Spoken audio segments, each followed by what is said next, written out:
Laura ir 30 gadus veca uzņēmēja, kas ar savu prāta asumu un stratēģisku domāšanu ir izveidojusi veiksmīgu karjeru. Tomēr personīgajā dzīvē viņai neveicas tik labi. Pēc vairākiem neveiksmīgiem attiecību mēģinājumiem Laura tagad ir kopā ar Danielu, harizmātisku un pievilcīgu vīrieti, kuru iepazina draugu lokā. Lai gan viss sākotnēji šķita ideāli, Laura jūt, ka starp viņiem ir kaut kas neizrunāts un neizprasts. Viņa vēlas saprast, vai Daniels ir tas vīrietis, ar kuru viņa varētu izveidot stabilas un ilgstošas attiecības. Vienā vakarā pēc ilgākās sarunas ar draudzeni, Laura nolēma izmantot taro kartes, lai iegūtu skaidrību par savām attiecībām ar Danielu. Viņa uzdod jautājumu, kāda ir mana un Daniela attiecība nākotne. Laura atbildes iegūšanai nolēma izvilkt 2 kartes. Viņa izvelk arkānus, iemīlējušies un taisnīgums. Iemīlējušies pirmajā vietā, taisnīgums otrajā vietā. Ja pirmajā pozīcijā ir iemīlējušies, tad šī kārts norāda uz spēcīgu emocionālu saikni un pievilcību starp Lauru un Danielu. Šī kārta simbolizē mīlestību, harmoniju un lēmumu pieņemšanu, kas balstīta uz sirdi.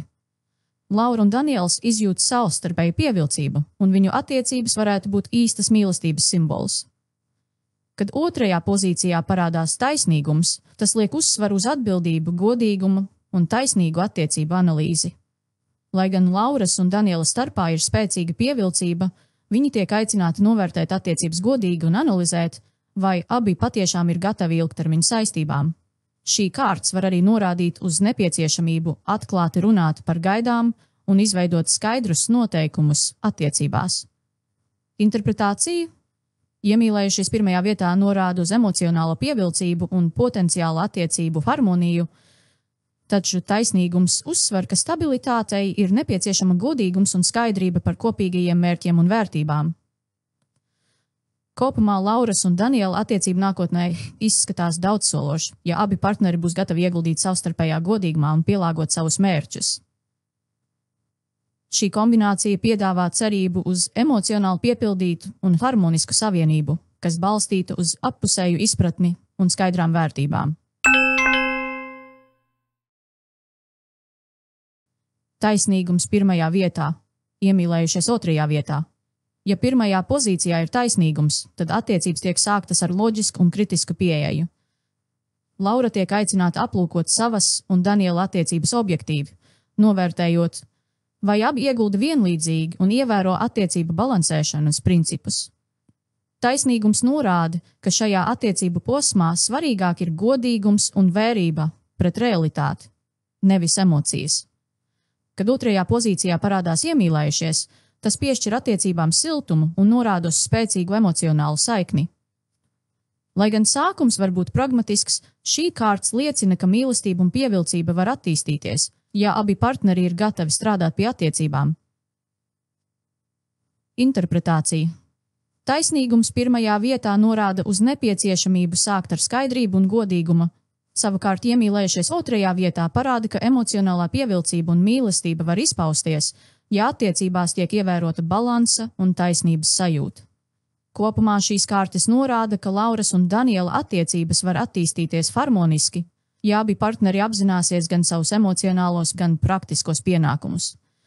Attiecība nākotne izskatās daudzsološa, ja tiek saglabāts godīgums un tiek ieguldīts mērķtiecīgā savstarpējā izaugsmē.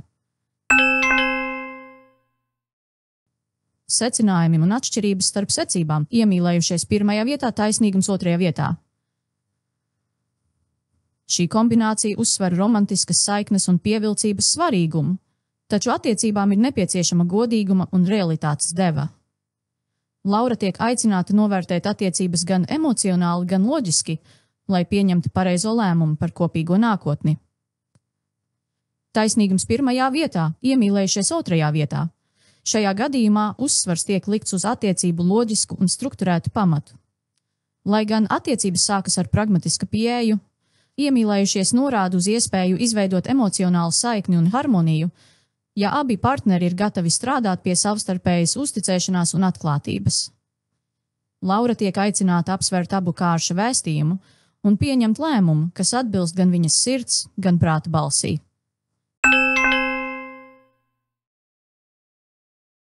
Aplūkosim, kas mainās, ja Lauras un Daniela attiecībās izkritušas jaunas kārtas – mēnesis un triumfa rati.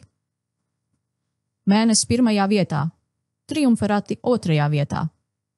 Kad pirmajā pozīcijā ir mēnesis, tas norāda uz neskaidrību, ilūziju un emocionālu apjukumu attiecībās. Laura un Daniels var saskarties ar grūtībām skaidri saredzēt savas attiecības, jo to varētu aizēnot nepiepildītas cerības vai bailes. Šī kārts aicina Lauru pievērst uzmanību saviem instinktiem un intuīcijai, lai izprastu patieso situāciju. Kad otrajā pozīcijā parādās triumfa rati, tas norāda, ka neskatoties uz neskaidrību, ir iespējams panākt progresu un virzību uz priekšu. Šī kārta simbolizē gribu un kontroli pār situāciju. Laura var atrast sevī spēku virzīt attiecības uz skaidrību un stabilitāti. Interpretācija.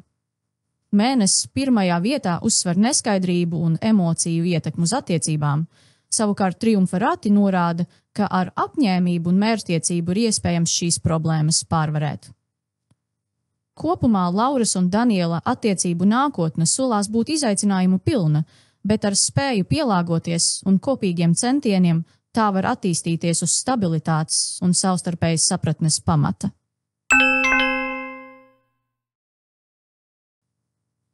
Triumfa rati pirmajā vietā, mēnesis otrajā vietā.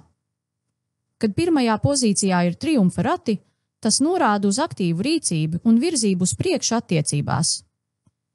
Laura un Daniels ir gatavi strādāt pie savām attiecībām, lai tās nostiprinātu un virzītu uz kopīgu mērķu sasniegšanu. Šī kārts liecina par kontroli un motivāciju attiecību uzlabošanai. Kad otrā pozīcijā parādās mēnesis, tas var norādīt, ka neskatoties uz ārējo progresu, ir dziļākas emocionālās neskaidrības, kuras ir jāizprot. Mēnesis liecina par nepieciešamību pievērst uzmanību zemapziņas signāliem un intuitīvai sapratnei. Interpretācija. Triumfa rati pirmajā vietā simbolizē aktīvu centienu virzību attiecībās, savukārt mēnesis otrajā vietā brīdina par nepieciešamību pievērsties dziļākām emocionālām tēmām, kuras varētu kavēt pilnīgu harmoniju. Kopumā Lauras un Daniela attiecību nākotne ir daudzsološa, ja abi partneri spēs aktīvi risināt savas neskaidrības un izmantos kopīgu apņēmību, lai sasniegtu harmoniju un dziļāku savstarpējo sapratni. Secinājumi un atšķirības starp secībām. Mēnesis pirmajā vietā, triumfa rati otrajā vietā. Šī kombinācija norāda, ka attiecībām varētu būt kā pavadonis neskaidrība vai emocionāls apjukums, taču Laura ar apņēmību un mērķtiecību var atrast risinājumu un virzīt tās uz skaidrību. Triumfa rati pirmajā vietā, mēnesis otrajā vietā. Šī secība uzsver aktīvu progresu attiecībās, taču brīdina par dziļākajām emocionālajām tēmām, kuras var radīt neskaidrību vai neziņu, ja tās netiks risinātas. Laura tiek aicināta pievērst uzmanību gan savai intuīcijai, gan praktiskajiem soļiem, lai radītu harmonisku un skaidru ceļu uz attiecību stabilitāti. Aplūkosim, kas mainās, ja Lauras un Daniela attiecībās izkritušas citu kombināciju kārtas – spēks un velns. Spēks pirmajā vietā, velns otrajā vietā. Kad pirmajā pozīcijā ir spēks, tas norāda uz Lauras un Daniela attiecībām, kurās galveno lomu ieņem emocionālās inteliģences un pašsavaldības nozīme. Spēks simbolizē iekšējo drosmi, maigumu un spēju savaldīt sarežģītas situācijas. Laura iespējams ir tā, kas ienes attiecībās stabilitāti un gudru vadību. Kad otrā pozīcijā parādās velns, šī kārts uzsver, ka Daniela un Lauras attiecībās var būt pārāk liela atkarība vienam no otra vai materiālas un fiziskas baudas ietekme. Velns norāda uz iespēju, ka kāds no partneriem var justies sasaistīts vai emocionāli atkarīgs. Te var iet runa arī par materiālu atkarību, kas jāsakārto. Spēks pirmajā vietā norāda, ka Laura ir spējīga saglabāt emocionālo kontroli, bet velns atgādina par nepieciešamību pētīt, vai attiecībās nav pārāk daudz neveselīgas pieķeršanās, emocionālas atkarības vai ilūziju. Kopumā Lauras un Daniela attiecību nākotne izskatās iespējama, ja abi partneri spēs izvairīties no neveselīgas atkarības un kopīgi strādās pie savstarpējas uzticēšanās un godīguma. Velns pirmajā vietā, spēks otrajā vietā. Kad pirmajā pozīcijā ir velns, tas norāda uz Lauras un Daniela attiecībām, kuras var sākties ar spēcīgu kaislu vai pat apsaistību. Velns simbolizē piesaisti, kas var būt gan spēcīgs vilinājums, gan brīdinājums par emocionālo vai materiālo atkarību. Laura iespējams jūt, ka attiecībās ir kaut kas viņu tur pie Daniela, pat ja tas nevienmēr ir veselīgi. Kad otrā pozīcijā parādās spēks, tas sniedz cerību. Spēks simbolizē iespēju izmantot iekšējo gudrību un drosmi, lai pārvērtētu un iespējams atbrīvot attiecības no negatīvas ietekmes. Interpretācija. Velns pirmajā vietā norāda uz sarežģītām piesaistēm un iespējamo attiecību dinamiku, kur Laura vai Daniels var justies sasaistīti. Savukārt, spēks otrajā vietā norāda, ka emocionālā gudrība un iekšējā drosme var sniegt risinājumu. Kopumā Lauras un Daniela attiecību nākotne ir atkarīga no viņu spējas risināt sarežģītās dinamikas, kas saistītas ar neveselīgu pieķeršanos vai pat atkarību, un no tā, vai abi partneri spēj izmantot savu iekšējo gudrību, lai veidotu stabilu un veselīgu attiecību pamatu. Secinājumi un atšķirības starp secībām. Spēks pirmajā vietā, velns otrajā vietā.